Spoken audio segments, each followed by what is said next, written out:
Start. Thank you very much for joining the ThinQ webinar. We're really happy to have you all here. Welcome to the webinar. This will be co-hosted by the two of us, Sriram and myself, who's I'm referred to as Deesh. Both of us are core members of the ThinQ group. Both of us will have a front-facing role. We'll be anchoring the session over the next hour.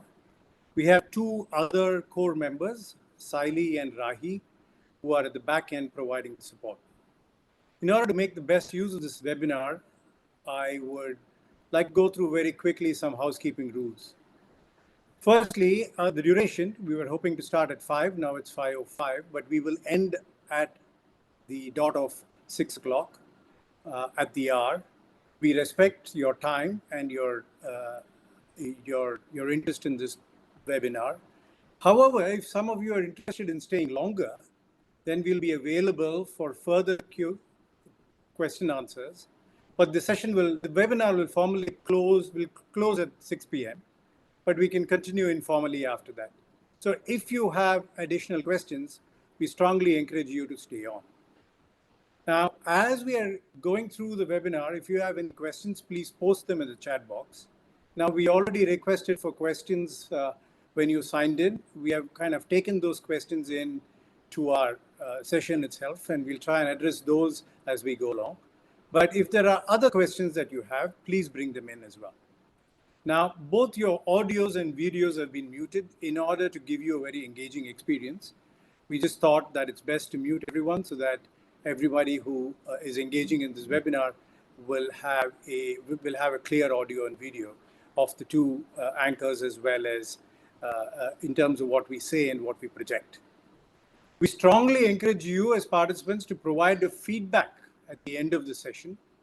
We would really welcome that. We'd like to improve the sessions as we go along. So this is something we would urge you to do. Now, we want each one of you to benefit. That's something that we really would like to ensure. But for that purpose, we would urge you to turn off your mobiles, put it in the airplane mode. I can see Sriram doing that right now. Don't look at them at all and keep them away, or even keep them in a separate room, not to get distracted, because this is something which we regard as very important. And we think during the course of the hour, we will be able to emphasize the importance to you and your everyday life. So in that sense, we would urge you to give this hour just for the webinar and not get distracted by the mobile phones and other activities that you may have to attend to. So we request for your indulgence. So sit back. We want you to listen very intently with all your attention. There's absolutely no need for you to take notes. And a recording of this session will be available to you in case you want to watch it at 1x or 2 or 1.5x or 2x at a subsequent time. We hope all of you enjoyed this webinar as much as we enjoy conducting them. In terms of the structure of the webinar, I will give a short description of the topic of what we have assembled here for. And then we will go into particular 3 aspects of the topic that we have talked about in the advertisement. And then we will get into talking about our course, the Inquiry and Integration in Education, which is something that we offer. And we'll try and link up that course with what we are covering during this webinar. First, me, and it's going to be on the topic. Now, what this webinar is about sharpening your mind's abilities to enhance your day-to-day life, your everyday life. Yeah. Now, when I say mind-specific abilities, I may be sounding vague. So let me just break it down to something very specific that all of you can do and should do, in our opinion. First is asking questions. Now, this has got a cross-cutting relevance. It's not something which is specific to any discipline or any particular situation, but this is something that you should be doing all the time. Now, questions, sometimes when we ask questions for the sake of asking questions, and that's not what we are talking about here. We're asking you to ask questions that will deepen your understanding in the situation that you are in, right? And these questions can be questions to the external world, or it can also be a question to yourself, yeah? So the art of questioning is something, or the skill of questioning or asking questions is something that really enhances your mind's abilities. Now, this is one of the most important things, and it's cross-cutting. Now, questions should not be asked for question's sake. Now, the questions should be structured and systematic such that it builds some new information which can deepen your learning. So it's not just questioning, it's systematic, structured questioning. And how to ask those systematic questions, structured questioning, is a specific ability that we would like you to build. The second important, very important skill which we would like you to acquire is listening deeply. Now, listening deeply is not just listening, hearing. It's more like getting into the content, what is being said, and why is what is being said, the tone in which it's being said, and the possible biases. We're going to talk about biases later. You got to be looking at the biases that actually are being conveyed in what you're listening. And then once you receive all of that, this is not just external, but it's also internal. It's got to be reflective. So a deep sense of listening is what we want you to acquire as a skill. Reflecting on yourself. Now, this is absolutely critical as well. You know, all of us have beliefs, have values, and we have a certain body of information which we call as our personal knowledge. It's absolutely important to be reflecting on what we have got and constantly seeing whether what we have got is something which is relevant and appropriate to the way we want to conduct ourselves. Now, all of these skills need to actually combine itself very nicely into what we call as problem solving, basically contributing to a better life for people around you and for yourself. So how all of these abilities combine together is what we call as problem solving abilities. And that's something that we would like you to use in order to enhance your mind's abilities. Then you need to convey your ideas clearly. You know, I'm sure all of you in your respective domains have encountered some brilliant people. Unfortunately, they don't have the art of communication, the skill of communication. In order to make a difference to yourself as well as to people around you, you've got to communicate very clearly and in a structured manner. How do you communicate structured manner is something that is very important if you want to sharpen your mind's abilities. Now, last but not the least, there are many more, but I'll stop with this. One is updating your own views and opinions. This is something we'll come back to in the three-part session that we've outlined today. Oftentimes we hear, particularly intellectuals of great repute, they would say, you know, something that we believed in when we were in the 20s, we still believed in today. In which case, you need to question whether they have not changed their mind at all. Have they been open-minded all through? Now, what we believe for developing the sharpness of your mind is that you should constantly update your views and opinions. It is not necessary that you have to change them, but you got to question them and make sure that you still believe in what you believed in the past. So open-mindedness to change is something that we want you to have, and that we think is essential for making sure that your mind is sharp.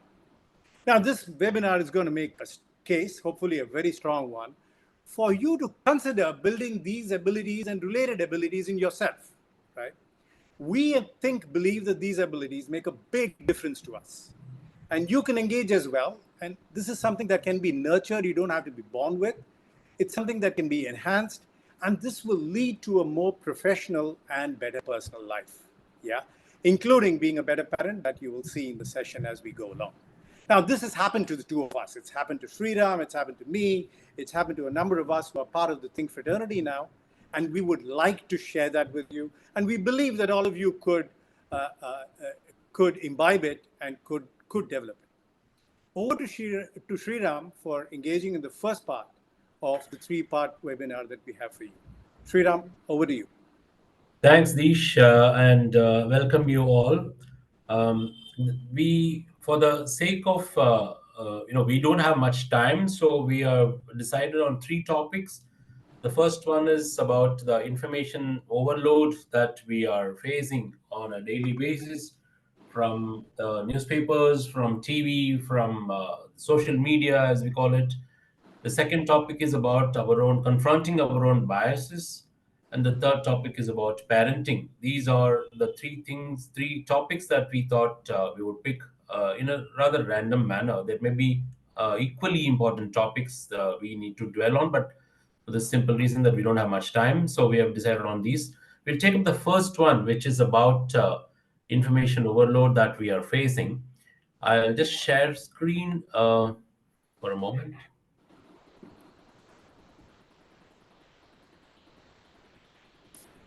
Just a moment.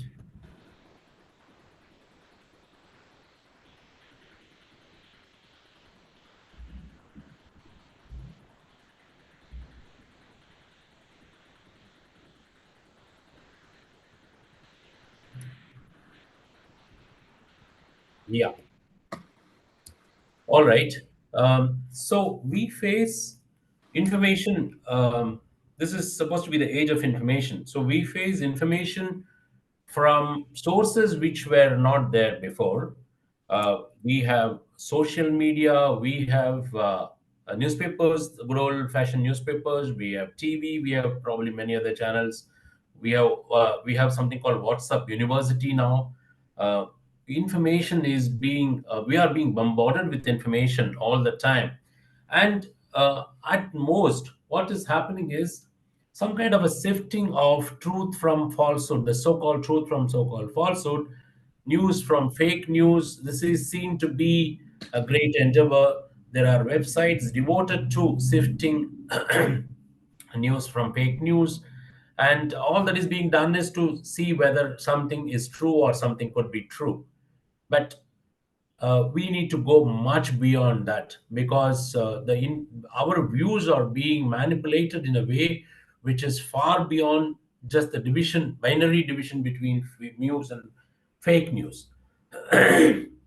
So even news and fake news, the binary is a little nuanced. For example, if you say that China won the most number of gold medals in 2020 Olympics, now it can be proved to be a false statement simply by going to the official medals tally and finding that China is not the topper at the medals tally. As simple as that. But if someone tells you that Subhash Chandra Bose did not die in the 1945 air crash, he survived and he lived as a monk in the Himalayas. Now it's again between true and untrue, but it is going to be a little harder to disprove it, because there is no hardcore evidence that Subhash Chandra Bose's body was found, or you can't really conclusively prove, nor can it be proved that it was false, but he never surfaced again. So that is a little tricky. But let's go beyond that. What happens is, you have an entire profession called spin doctors who manipulate views. You have words which convey a loaded meaning. You have instances where there is a subtle kind of twisting happens of the information. The classic instance I want to narrate is a little bit of a narrative. Is the story of an elephant which died standing in a river in Kerala 4 years ago. Now, you might remember that a pregnant elephant was found dead in a river in Kerala. It got headlines across the nation, and the reason it was dead was found out to be an explosion in its mouth, so it could not eat, and it was seen it was a pregnant elephant. It just stood in the middle of the river and died. Now, initial reporting of the newspapers was about the elephant's death in the middle of the river. And after it was discovered that it died because of an explosion in its mouth, because it had apparently eaten an explosive or a firecrackers laden pineapple. Then the headlines changed to killing of the elephant, death changed to killing. So newspapers were talking about who killed the elephant, and all kinds of celebrities from Ratan Tata to Virat Kohli to Bollywood actors jumped into the fray, wanting capital punishment for the killers of the elephant. How inhuman it is, and have we lost our, humanity, etc. And added to this was the very poignant kind of a narrative of how the elephant, despite its pain, ran through the streets but was not hurting anyone. It was pregnant. The forest officer wrote a poem on it. Ratan Tata said that the killer should be punished with the maximum punishment. The rich people were offering cash prizes for those who could catch the killers. Now, so the headlines changed from death to killing. Now, everybody was swayed to the opinion that the elephant was deliberately killed by someone. Someone actually played a devious role in keeping a pineapple laden with firecrackers, and elephant ate it and died.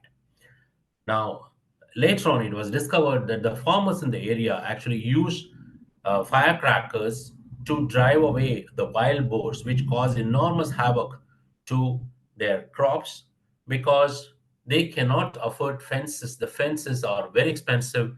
All kinds of mechanisms were sort of explored to drive away the wild boars, but wild boars kept increasing and they were causing enormous havoc to the crops, and the poor farmers finally were led to this uh, idea of keeping firecrackers inside pineapple. The elephant accidentally perhaps ate a pineapple and died. Now, who killed the elephant became the question. Now, did someone deliberately kill the elephant? Probably not. But the newspapers by the time had already arrived at someone as killers, and then people have been arrested for killing the elephant, so-called killing the elephant. Now, that is the kind of the sway that on an incident there was a fact, but then the opinion changed. Opinion was swayed into one direction because of the kind of manipulative power that the media had. This also happened during the COVID vaccine times. COVID vaccines were supposed to induce heart attack. Now, there is some correlation between COVID vaccines and very rare side effects of what they call as myocarditis or pericarditis, problems connected to the heart. But that means higher risk, a slightly higher risk, an increased risk of these instances, these kind of conditions about a particular vaccine called Novavax. But that can we go move on to the sweeping statement that COVID vaccine causes heart attack? That created a lot of problems for health authorities. So who's now? How does this sensationalizing happens? It happens because of words we don't usually notice. For example, police looking out for someone becomes police hunting for someone. Looking for somebody and hunting for somebody have different meanings. Students getting suspended and student getting kicked out, different meanings. Russia denies Ukraine's claim versus Russia lambas or Russia rubbishes Ukraine's claim, different meaning. So you have, the vocabulary, the words actually are used in such a way to sway your opinion in a certain way. We also have the issue of cherry picking, selective data, and which is presented as conveying the truth. For this was the very famous case was in 1998. You had a research paper written in some of the reputed journals saying that a vaccine given to children called MMR, that's the measles, mumps, and rubella vaccine, induces autism. Now, the researcher, the author of the paper, quoted instances, quoted data, but later on, the paper was retracted because what was coming out later across the world was that the data was very selectively used. So it's not just a simple battle between the truth and the falsehood. It's much more than that. We need to read critically. We need to view things critically. We need to look for hidden meanings. We need to look for what is not being said, what is conveyed, and with what intention, and who is the author, who is the writer, who is the speaker, and do they benefit from what is being conveyed. Now all this need to be explored. So it's so we need skills to question assumptions, to consider the motivations of the speaker or the writer, to evaluate the evidence, to stay aware of bias, of our own bias as well as the bias of the person who is conveying the information, and remain skeptical. Don't take anything for granted. Remain skeptical. No problems at all, no harm. and consider alternative explanations. Don't shut our minds to alternative explanations. And then finally weigh which weighs more, which probably appeals more in terms of reasoning, and then take that for the moment. That is how we need to look at information and news. Yeah, every day we get news. I mean, it was easy uh, time once upon a time when we were all probably kids or college kids. We had just newspapers, probably a little bit of TV and radio. But now it's the information from newspapers has probably become secondary. The first time we hear the news breaks in social media or in WhatsApp or elsewhere, not in newspapers anymore. So there is increased vigilance on our part which needs to be exercised, and we need to be aware of the skills that we require to do this. Now Deesh will. Thanks, Sriram. Before I move on to Yeah. my part, I just have Yes. one comment to make on what you said. It's important to recognize that our minds are being bombarded with this information, given that we have not had the time to examine the information and whether we actually accept or reject what is being conveyed with that information. We choose to repeat that information in various contexts and make it look as though it is our opinion. Now, this is Yeah. a very dangerous thing, and this is something which, in a certain sense, adults are probably a little more aware of than children. But what we see around us is that children are doing this because the minute they hear an information packaged in a very well, uh, uh, in a good manner, is just picked up and internalized as though it's their opinion. This is the lens that we need to develop in our brain, in our minds, and that's something that we should necessarily focus on in order to make sure that our mind is sharp. Yeah. Right? So now moving on to the second part. The second part is about biases. Now, before I jump into the biases, let me give you a most functional definition of a bias. But before giving you a definition of the bias, let me give you a definition of an opinion. What is an opinion? Is a personal belief or a judgment, right, about something. It may be about an issue or about a situation. It's an opinion or a personal belief. Now, what is a bias? A bias is more than that. It's a tendency to favor or be prejudiced towards a certain perspective or viewpoint, and which leads to forming certain opinions which all have an imprint of that bias. Right? That's a functional definition that I would give for a bias. Now, let me start with a few examples which are very current. One is about, we're all, India is going to the polls, and let's consider a family which has been supporting one party across generations. My great grandfather supported the party, my grandfather supported the party, my father supported the party, and therefore I have to support the party. Now, there is a very clear family bias with that person has inherited and which is going to be using. So even though the party may not be doing the right thing today, the person is disposed because of the family bias towards that party, right? So that gives you a clear sense of what a bias is, right? It seems to have an ability to actually get into every one of your opinions, and therefore it gets involved into your decision making. Now, that's what we call as a tradition bias, right? Traditionally, the family has been voting, and therefore I have to vote. There has been no questioning being done by that individual, by the person, by himself or herself, and is just towing the family line. The second one is, again, in the voting context or the election context, is what we call a recent information bias. You'll see in the next couple of weeks, you're going to have so much information being bombarded on you, saying, we have done this, we have done that. Both the parties or all the parties who are fighting will be giving you information, hoping that that body of information they give you now will influence you to vote in their favor. Now, that's what we call recent information bias, because the mind seems to lack the ability to say, okay, this is the information they're giving now. They were around for 5 years, okay, and they're going to be around, and they made promises for the next 5 years. So, in terms of what they have done for the last 5 years, have they performed, right? that gets influenced by what they give you recently, right? So that's what's called a recent information bias. And they all do it. They all do it just to get your vote on the voting day. That's another version of a bias.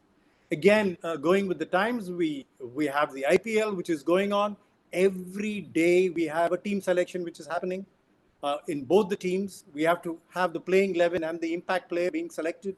Now, you have a team, you have the coach and you have the captain selecting the team. There is every likelihood that the captain and the coach pick the most favorite player for themselves and not on the basis of what that person has got to function in that game, in that pitch, and in the way that role demands. So that's what we often have, which is called the favoritism bias. We tend to move in the direction of our favorites, right? We have a Surya Kumar Yadav, or we have you have another striker of the ball. You are favorably disposed to him, and therefore you pick him in the playing 11. So that's a favoritism bias which exists. Then we have, again, in the context of cricket itself, we have the hero worship bias. Whatever Dhoni does has to be right? Because Dhoni has got us the World Cup. He may have got us the World Cup in 2011, but that may not be the case now. So we don't we don't remove the bias and make sure that what we decide now in terms of what needs to be done in the team is based on facts and figures of today, but we tend to get influenced by a Dhoni bias. And I'm sure Dhoni will be the first one to agree about this bias. Related to cricket as well, then you have these cricketers, flogging things from Boost to Pan Pasand and so on. They are good cricketers, for God's sake. Now, Sachin Tendulkar has been saying that Boost is the secret of my energy. Now, in all likelihood, he has never, ever had Boost as a drink, right? But he's using basically his image or the hero worshipped image that he's got in order to gain personally, in terms of the money he makes out of that advertising, to promote Boost. But we should not be having Boost only because Sachin Tendulkar is saying that you need to have Boost. So that's why we call the hero worship bias or the halo bias comes in. We identify some people with a halo and then say all that person does has to be correct, and therefore we will follow suit. And then there is the other situation where we have, people of high repute. Let's say the IIT director speaks on science and technology on something, and he passes an opinion. So when that information comes into our discussion, we automatically say he must be right. Why? Because he's the IIT director. Often these people in high authority don't even unpack what is the basis of what they are saying. Because they are the IIT director, they just say it and we just have to accept it. This is where we would like you to build that sharpness to say, okay, IIT director said it, fine, but what is the rationale he's using? What is the basis he's using? And therefore, we should not go by the authority bias that comes to sweep us all to form our opinions. So these are some of the biases that exist.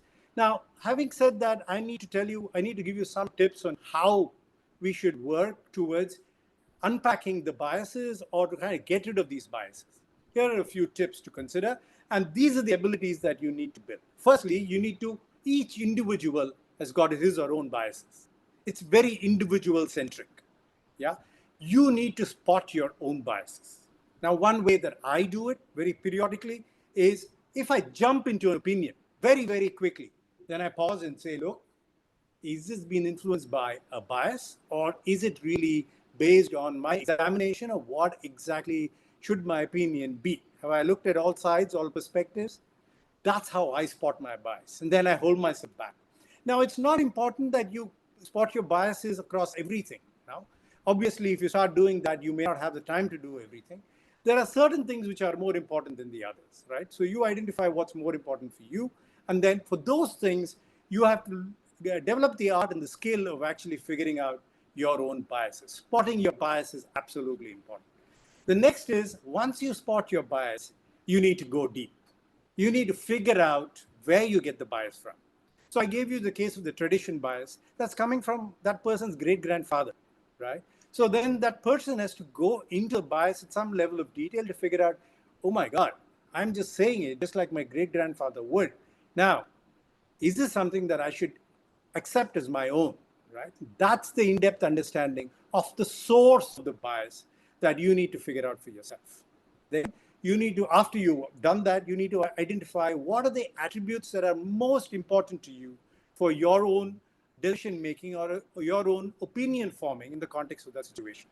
And that which is important to you needs to be identified. And then once you identify them, you need to give relative weightages. And you wouldn't do this for everything, but you would do it for those things after you've identified, look, I'm using my biases and I'm not really looking at the situation as it stands today and looking at the facts and figures on my with me before I examine and decide what I need to do. So those are the things that you would need to consider. Now, one important point to consider in all of this is there's a quote that I'd like to end this part of the session with. I don't know who the quote is from. He says, allow yourself that uncomfortable luxury of changing your mind. Now, if each of you can look at yourself and say, how often have I changed my mind? Now, I'm not saying that you should have changed your mind all the time. How often have you questioned your opinions, your beliefs, and how often have you looked at your biases and said, these are the biases that I have, and therefore I need to get out of it, right? That is very, very important. Now, biases are, it is also claimed biases are something which is a function of the human mind, but it's absolutely important and relevant for us to be aware of the biases before we accept that this is what we have got to opine or decide in that particular situation. Over to Sriram. Any comment before you move on to your session, Sriram? Yeah, just one comment is about the authority bias, which is particularly relevant in this country because as a society, we seem to have a fascination for venerating gurus, and teachers. So probably more than many other societies or countries, so to say. Here, the concept of gurudom, so to say, is defined by you need to accept whatever the guru, find a guru, and then go by whatever he says. Is generally it could be applied to schools and universities. Get a good teacher and go by what he says. Now, I'm not saying that you just dispose of your gurus or teachers, but then can we question? I mean, and then also somebody who has been accepted as a venerated figure, it could be even Gandhi or Nehru or whoever. Then whatever the person said in whatever context, in whatever domain, is accepted as true and as is valuable to follow. So, if Gandhi attributed the Bihar earthquake to the sins of certain sections of people, why do we take that to be true? Is there some truth in that? No. It doesn't mean that we are denigrating Gandhi, but we accept Gandhi for some views. We don't accept anybody for that matter when our own reasoning doesn't agree with what they say. So we need to be very acutely aware of the authority bias in this country. So okay, let's move on to the third topic. I need to share screen again.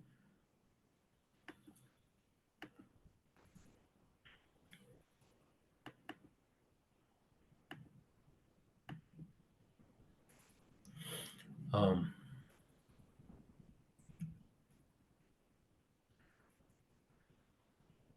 All right, this is about parenting.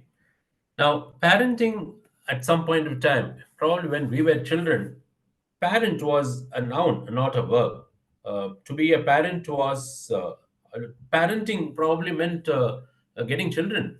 Uh, Parenting in terms of bringing up children and raising them uh, is a new meaning. In probably hardly 2 decades old. Now parenting has acquired a new dimension that it's been very active. There was no parenting when we were all probably born. It happened passively, but but parenting has acquired a very active kind of a meaning now, and it means uh, bringing up a child. But at the same time, a lot of people believe that all that parenting is all about is about unconditional affection for the child and emotional bonding, allowing the kids to pick up whatever skill they want, and you don't come in the way of kids chasing their passions, etc. What does thinking have to do in parenting at all? Is Well, it's a question, but I think uh, critical thinking has a lot to do with parenting. Um, For instance, instilling rigor into now, many parents are very happy if a child were to ask an intelligent question. If the child were to ask something like, why is that the moon comes with us in whichever way direction we walk or drive, parent is pretty thrilled that the child has made an observation, is conveying that fascination to others, is probably posting it on Facebook or Instagram or whatever, and that is very pleasing to the parent. And then the child moves on to the next question. Now, this is not obviously the end. We are thrilled, we are sad, but we are satisfied, and we share then we stop at sharing the anecdote with friends or social media. Now, we are probably doing a disservice to the kid. Now, can we look at what further questions can be asked? How can the child develop a thread of questions based on that first question? Can the child himself or herself find answers or at least seek a direction in proceeding further?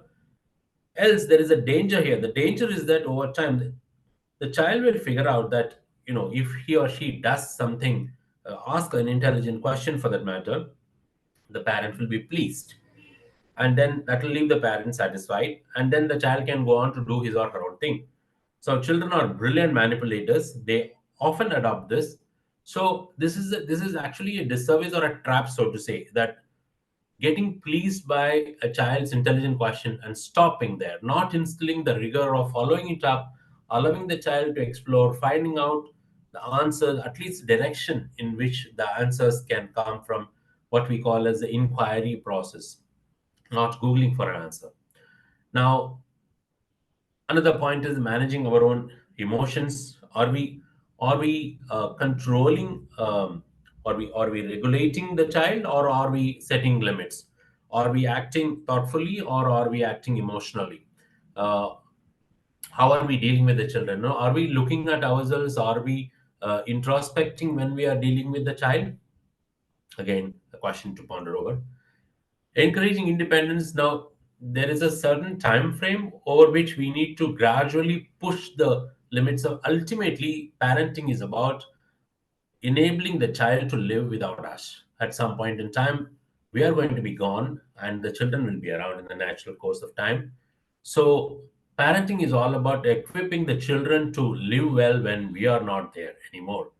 So you need to push the limits of independence gradually, but definitely not being, not even though the child is not in our view, child is not capable of handling situations as well as we think, she should. We need to give that independence so that the child develops the ability to live independently, which is what the goal is. It's what the whole point is. Independent, not dependent on us forever. Then we have raising children as ethical individuals. For instance, this is tricky because children often form make statements which sometimes contradict their own views. Sometimes, for instance, if the child were to say that she is opposed to taking money out from somebody's wallet, or parent's wallet, or father's wallet, or mother's wallet, mother's purse, without informing, whatever be the end use. It doesn't matter if you want to just donate to the poor, if you want to donate to or help somebody who really needs help. Taking money or taking anything without the person's permission is wrong. Supposing the child states that. At the same time, if the child also is a fan of Robin Hood as a character, then is that there is a conflict here, because Robin Hood actually robs the poor to robs the rich to pay the poor, to help the poor. So there is a contradiction here. Now I'm just giving you one example. So if you if you closely watch the ethical principles that the child follows, there may be instances where the child could actually correct you. Child could question. Child could be a kind of a mirror for our own ethical practices and our own principles that we profess to follow, but we may not be following. So there may be opportunities for you to correct yourself, or I mean, in my case, correcting myself or correcting ourselves. and giving the confidence to the child that child is getting something important, child is actually being right. Those instances do happen. So, what is it that we can do through thinking, not just emotional bonding, but through thinking besides emotional bonding, which is of course the bedrock, which is of the parent-child relationship, which is absolutely important. We must actively seek ways to engage with our children, and we should also challenge them intellectually often without falling for the without falling for without sort of falling the trap of getting pleased by the interesting question or some interesting comment that the child makes and then stopping there. And more important, in my opinion, most important thing is we need to help the child be a learner, if possible, a learner for life, uh, but remain a learner. And winning comes sometimes, may not come always, but being a winner is less important than being a learner.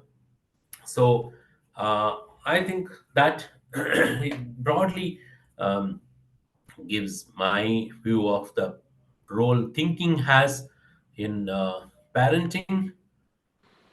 Over to Dish. Hey, thanks, Sriram. Just a couple of points from my side. I very strongly believe in this, that the parent should get heavily involved. The couple of reasons from my side, I think the parent should engage in internalizing these abilities is twofold. One is mainstream education has not identified these abilities explicitly, right? So suppose as a parent, you have your ward, your children going to a particular school. Many of these abilities are embedded in various knowledge content which is being shared in schools and in the mainstream education. Now, it is very difficult for the children to actually tease out the ability content from all the knowledge content that is being shared in schools. Now, that's one very important thing. Therefore, there has to be somebody else who does this, because most people who work in corporates and as professionals will realize that they don't remember what they learned in school and college. The situations are so different. What they are using are the abilities that they learned in schools and colleges, and which have not been presented to them in a manner that is easy for them to use. They have had to extricate this during the course of their lives. And what we are saying is that parents should provide that support to their children to be able to do that with the mainstream education that their children are going through. The second thing is that there needs to be an ecosystem to do this. Now, it's not enough if the parent just informs the child this needs to be done.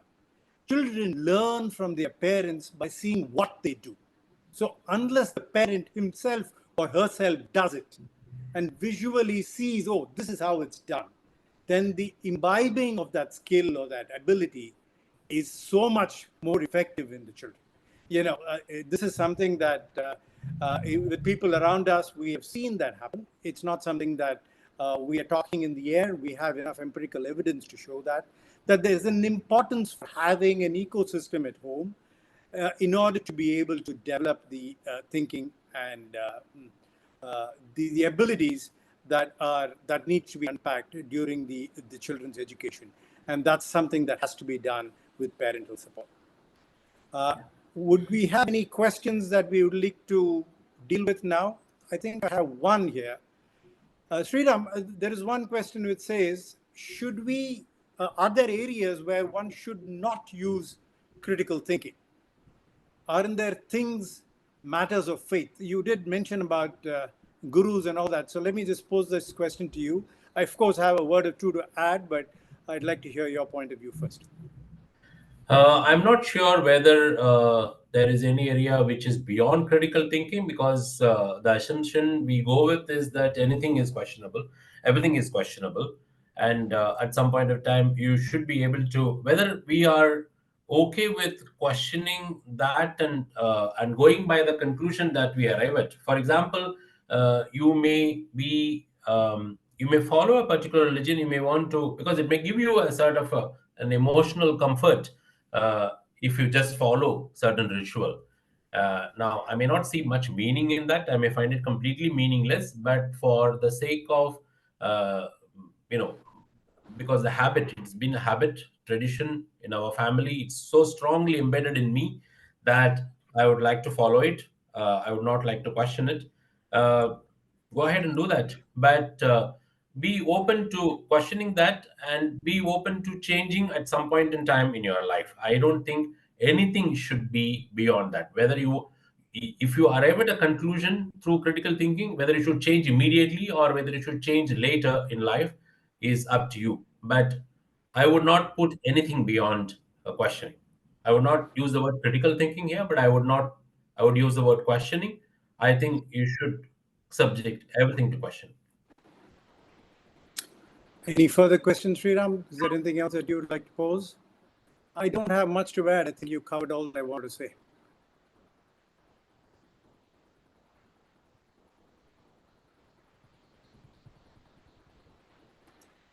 Yeah.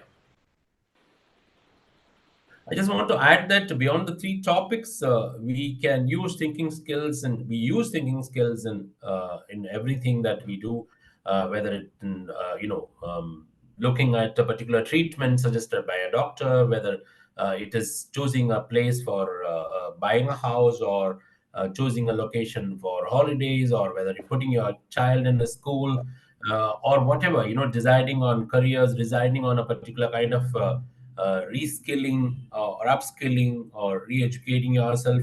Anything for that matter requires thinking skills. So if you keep sharpening your skills, these are not just the three areas.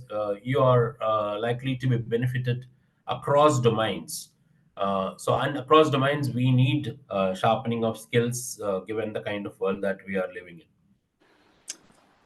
in. Okay, now let me move on to the concluding part, which is about the course that ThinQ offers. Now, what we have done today is that we have given you motivated as to what the various abilities that you need to develop in order to sharpen your mind. And we have looked at three different topics. One was on reading and the information onslaught that all of us are dealing with. The other one on how to look at a bias, how to have a bias lens in order to make sure that you identify the bias and deal with that. And then we had situations that we encounter as parents and why it's important for us to be sharp when you're actually doing your job as parent. Now, we want you to develop these abilities. We want you to be sharp. We want you to have your own tools, techniques, and these need to be your own tools and techniques that you evolve as you go along. Now, ThinQ believes that this will lead to a better life, both personally and professionally, and these are abilities of the mind that you would need to develop. Now, in order to help do this, ThinQ has got a course, which is called the Inquiry and Integration in Education. Before I get into the details of the course, I must tell you that this course is not about how to spot biases or how to critically read or how to critically listen and so on. It is more a foundational course. It touches upon all that you would need to do to develop your foundations. So all that we spoke about today is not something that you would learn directly in the course. This is something that you will be able to do as once you build the foundations, which this course will enable you to do. That's an important thing to understand, that we are going to be focusing on the foundations. If you just want to look at what are the different biases, just Google or ChatGPT and they'll tell you all the biases. But that doesn't build mental capacity. What we are hoping to do with this course is we run a course in order to help you develop the mental capacity in your own personalized manner, with the support of ThinQ and the cohort that gets established as a part of the course. Now, how is this course structured? It's a 20-week course. It has got 10 learning triggers or lesson plans, which will come at you every 2 weeks.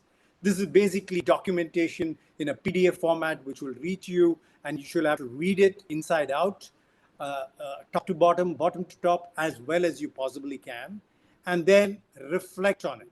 It's not something I have read it, check the box, reading. No, you have to reflect on the contents of the various learning triggers we give you, Go up and down, read it quickly, read it slow, and make sure you got a basic understanding of what that lesson plan or the learning trigger actually gives you.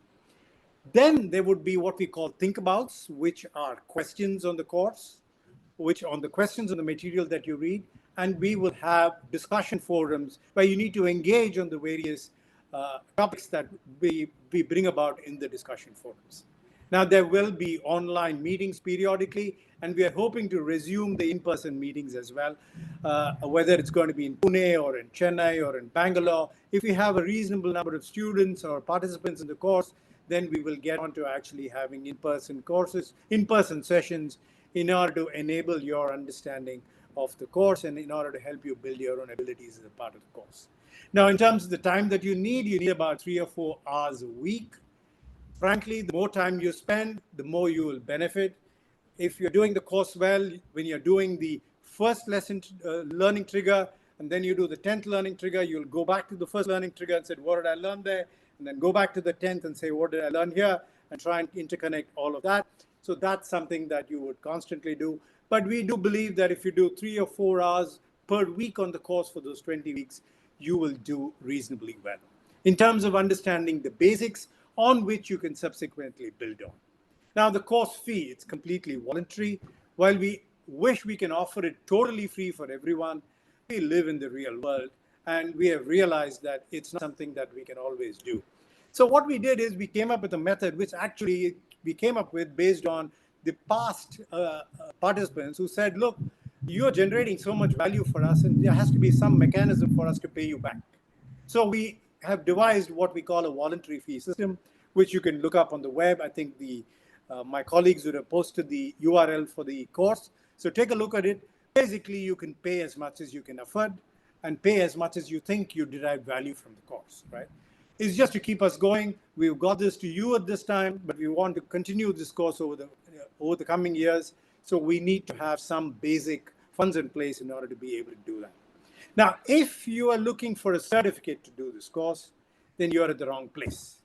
This course is going to deliver value. It's not going to deliver a certificate. So if your motivation is, look, I definitely need a certificate, so we would urge you to do this course for the value and do some other course on Coursera or somewhere else for the sake of the certificate, because we believe that this course can hold itself on its own just based on the value of the course that the course will deliver. Now, we urge you to go to the webpage, try and do it before April 27th, which will help us plan better, and apply online. It is more than likely that most of you apply will get selected, but there are constraints in specific instances. So you'll get a formal intimation from us saying that you've been selected in the course, right? So that is broadly what we wanted to convey to you on this course. Before I conclude, there are one final request that I'd like to make. See, we are a voluntary group. We don't have a budget to reach out to and outreach to all of across cities and through various channels online, websites, and so on and so forth. So at the end of this session, can we make a very earnest plea? Visit the website, see whether you could enroll into the course. We strongly encourage you to do so. But apart from that, can you please recommend this course to 3 or 5 people whom you know who's not a part of the source, who have not told you to attend this webinar?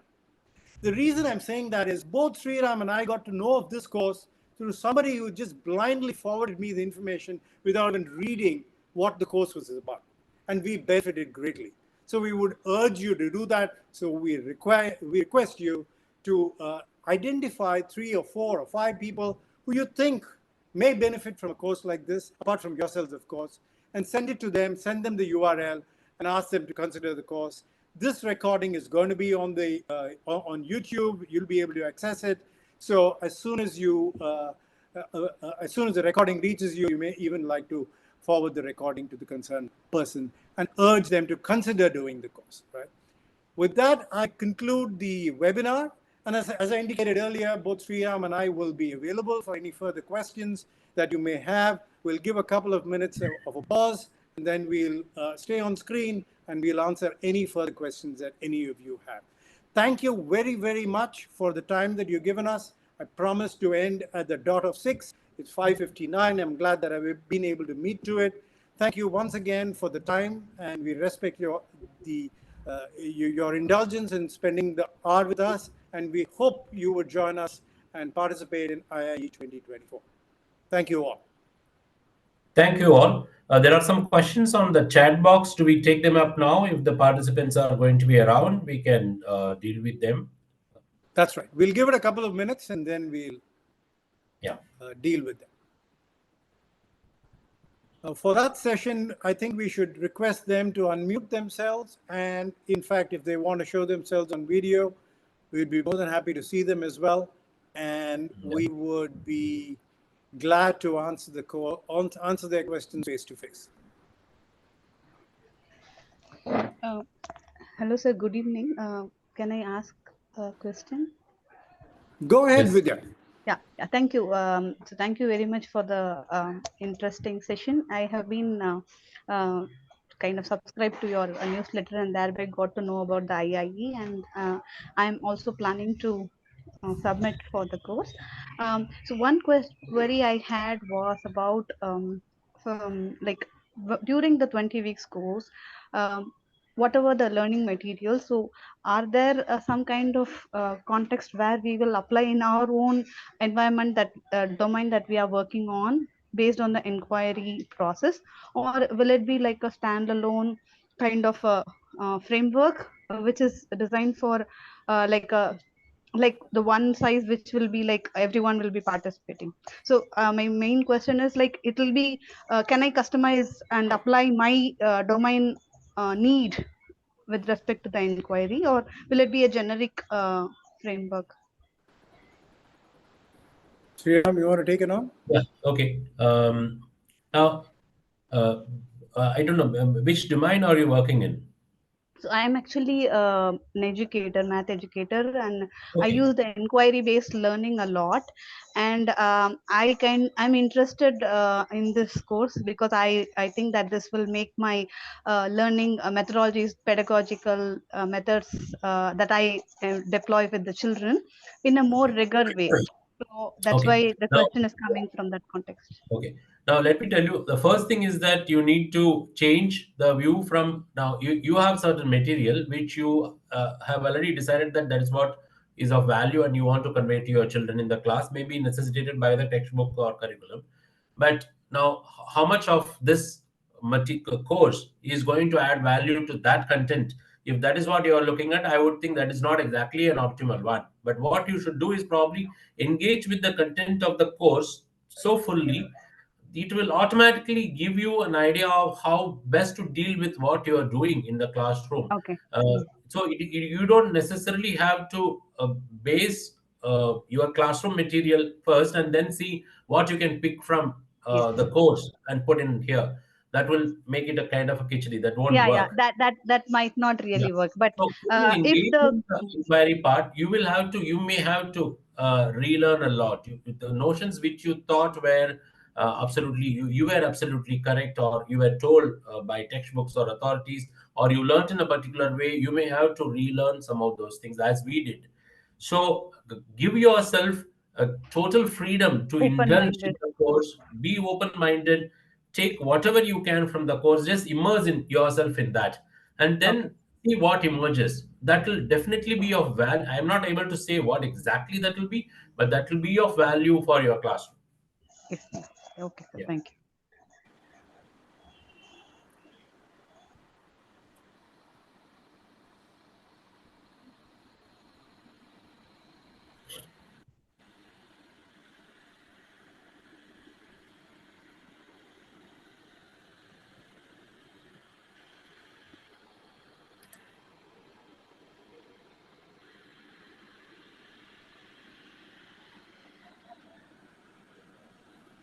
If anybody asking question, I think they would unmute and then ask questions.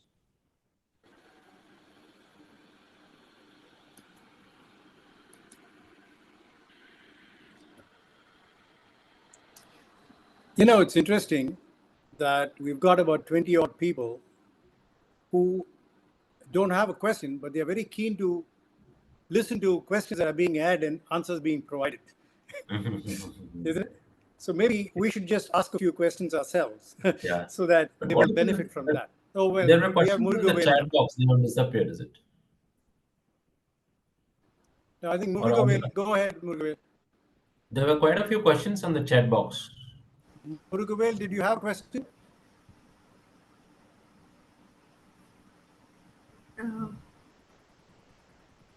There is a question by Saransh, but I'm not sure he's there. Saransh, would you want to ask your question?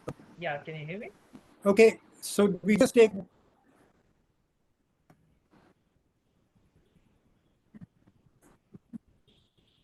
Unmute. Yeah, hello, can you hear me? Yes. Yes, Yeah. go ahead. Yeah, we can hear you. Yeah, sorry. So freely. the question was, given how Yes, much Saransh. time it Go takes ahead. to, given how much time and effort it takes to just question one belief that one Yes, holds we to be can. true, then how long, how should I decide which one of the beliefs of mine should I question? So that seems like a difficult decision to make on a particular day. So any tips on that?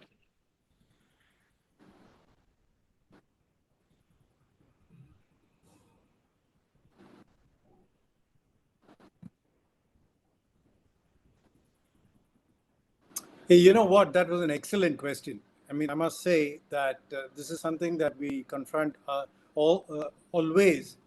Now, there's no easy answer to it, but let me just give you some of my thoughts on this. Now, we all have a number of beliefs. Not all of those beliefs translate into action all the time. And when it translates into action, some of those actions are important actions and some of them are less important. So the way I've gone about it is that if there is a belief which is leading to an action which is important, then I would question that belief first. And I must tell you that as we go along in life, what I've learned from Think is the capacity to be able to question that belief. It's easier said than actually practiced, right? So there are a whole load of things that we pack in the IIE course, which you will need to absorb in order to be able to do that well. So once you have that foundation, you have the tools and techniques, so to speak, to be able to deal with those beliefs. And then in terms of picking the beliefs, I've been picking the beliefs which need to be questioned at the time when the actions that are linked with those beliefs are important. Now, I don't know whether you make a distinction between beliefs and principles and values. The same extends to principles and values too, right? There are certain principles that I have which translate into action. Now, those principles, if they translate into action, they tend to become important. I pause, I look at those principles and say, wow, now, this is the principles that I have is historic. It's been handed over by my parents. It's been handed over from my peers. Now it's time to question it, to figure out whether I should hold that principle or not. And then I say, I work on that particular principle. And then it's not as though, look, I've got a list of 10 beliefs and 20 principles. I have to question each of them, which is the sequence I do. This is a lifelong process. It's something that you keep doing all along, and you have the capacity to do this. Thank you very much for the question. I hope my answer does give you some information which you'll be able to reflect on. Sriram, would you like to add?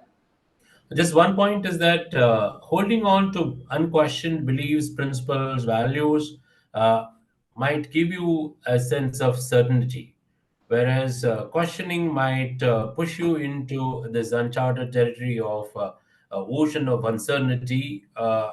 So it might be a little unsettling in the beginning, where everyone follows this, or everyone in my family or in my peer circle has this notion. Now who am I to question this? If I question this, now what do I believe in now I need to look for a new answer.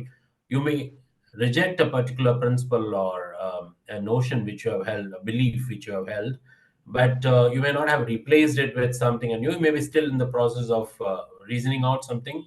So it all looks a little uncertain. So this whole process of being able to live with uncertainty, being able to, it's pushing you into a zone of discomfort. It is pushing you into a zone of uncertainty, which should be fine.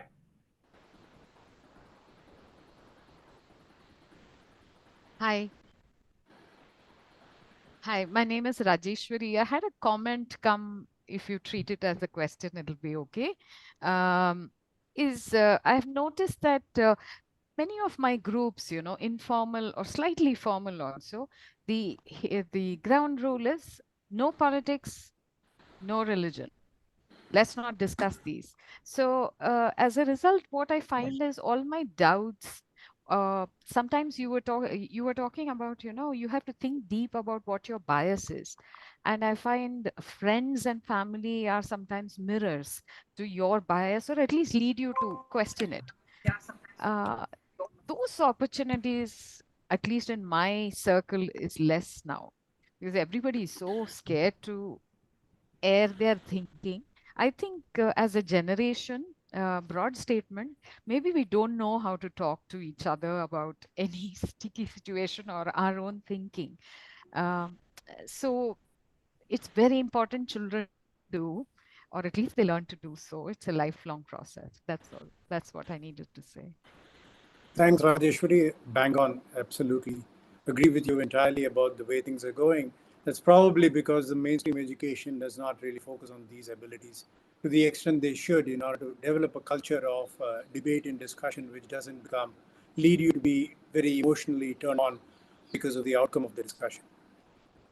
One point that I would like to make as a follow-on to that is that, frankly, I was in a similar situation before I joined Think, right? And the course. I do figure that though they are small and they're isolated, there are pockets of people. In fact, Think is one such pocket where you can deal with anything without actually having the worry that you have. The sense of inquiry, the sense of debate, sense of discussion prevails there. And what we are hoping to do is to develop more and more people of that kind. So that is the pursuit we know fully well. It's not out there, and we want to develop that ecosystem, not just within Think, but across a wider set of people. Sriram, would you like to add anything particular? Just a very small point. In any discussion, if you can begin with till what point do we agree, and where does the disagreement begin? If we focus on the structure of that disagreement before getting emotionally charged, so to say, then maybe we will find out that we may be surprised to know that both the contestants, so to say, or the people who are debating on the opposite side actually want the same outcome. It could be, prosperity for humanity or well-being of humanity or whatever it is. But it's just that they have approached it very differently. So till what point do we agree? And then can we take when the disagreement begins, can we parse it one step at a time? So, okay, this is what you say. Maybe there will be irreconcilable kind of differences, but we can stop there and find out whether we can accept, or we can sort of probe more into the other person's perspective before going back to the discussion. So the emotions can be kept aside, and possibly something better can emerge for both participants in the discussion. Thank you. That was useful to agree before we start to disagree, at least. Yeah. Yeah. Thank you. Yeah. Thanks.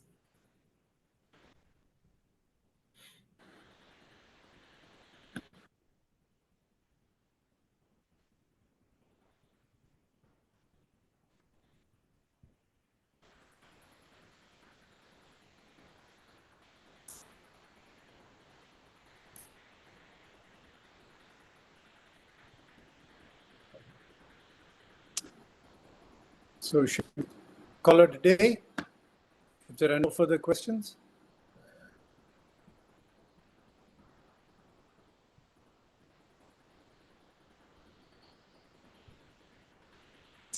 Going once, going twice. Okay, we'll stop with that. Thank you very much for joining us for this webinar. Those of you who are still connected to the call, please visit our website, and if you're interested, please enroll in the course. We look forward to having you there. Thank you very much. Thank you very much. Yeah. Ravi and Saili, can we end the webinar?